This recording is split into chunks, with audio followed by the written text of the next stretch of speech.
Halo semuanya.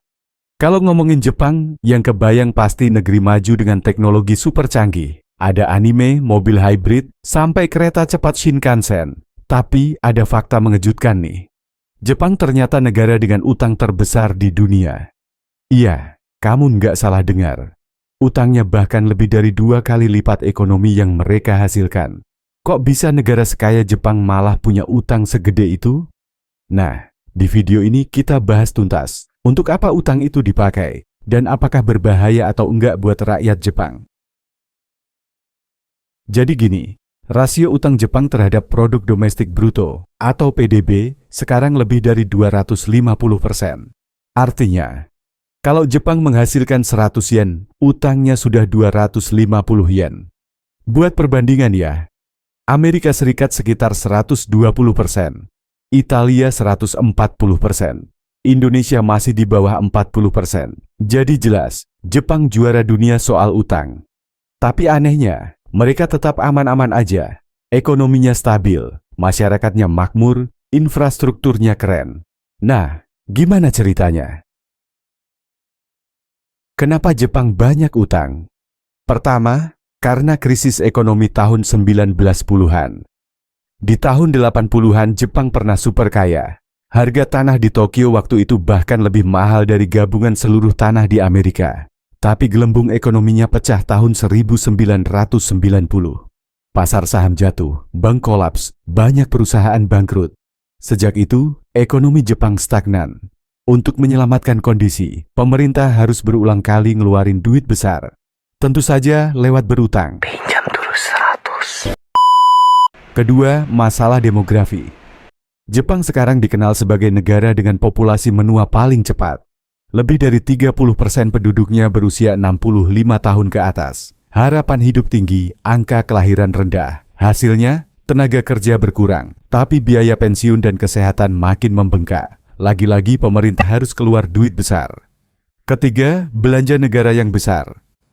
Untuk bikin roda ekonomi tetap muter, pemerintah Jepang sering bikin stimulus. Contohnya bangun kereta cepat, investasi energi hijau, riset robot, sampai proyek infrastruktur.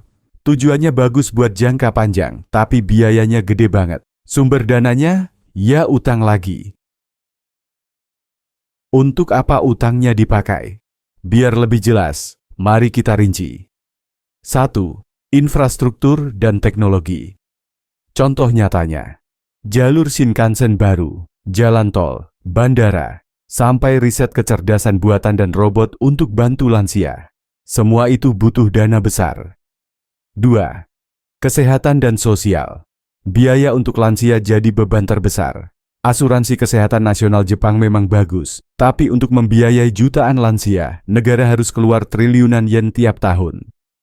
3. Stimulus saat krisis. Waktu ada krisis global tahun 2008 atau pandemi di tahun 2020, pemerintah Jepang langsung gelontorin ratusan miliar dolar untuk selamatkan ekonomi. Lagi-lagi pakai utang. Kok Jepang masih aman? Meski utangnya segunung. Nah, ini yang menarik. Kenapa Jepang nggak bangkrut? Karena mayoritas utang Jepang dipegang oleh rakyatnya sendiri. Lewat obligasi pemerintah, lewat bank domestik dan dana pensiun. Jadi, bunga dari utang itu balik lagi ke masyarakat Jepang. Beda dengan banyak negara berkembang yang utangnya ke luar negeri. Kalau mereka gagal bayar, bisa langsung krisis. Jepang relatif lebih aman, meskipun tetap ada risikonya. Apakah berbahaya? Di satu sisi, Jepang masih aman. Ekonominya stabil, masyarakatnya disiplin, dan sistem keuangannya kuat. Tapi di sisi lain, masalah demografi bisa jadi bom waktu.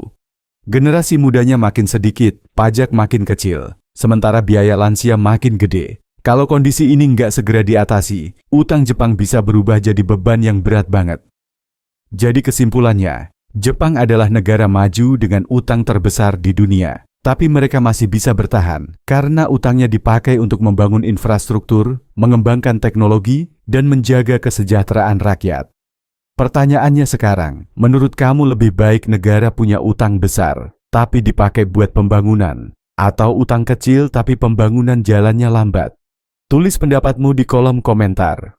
Jangan lupa like, share, dan subscribe, biar nggak ketinggalan pembahasan menarik berikutnya. Sampai jumpa di video selanjutnya.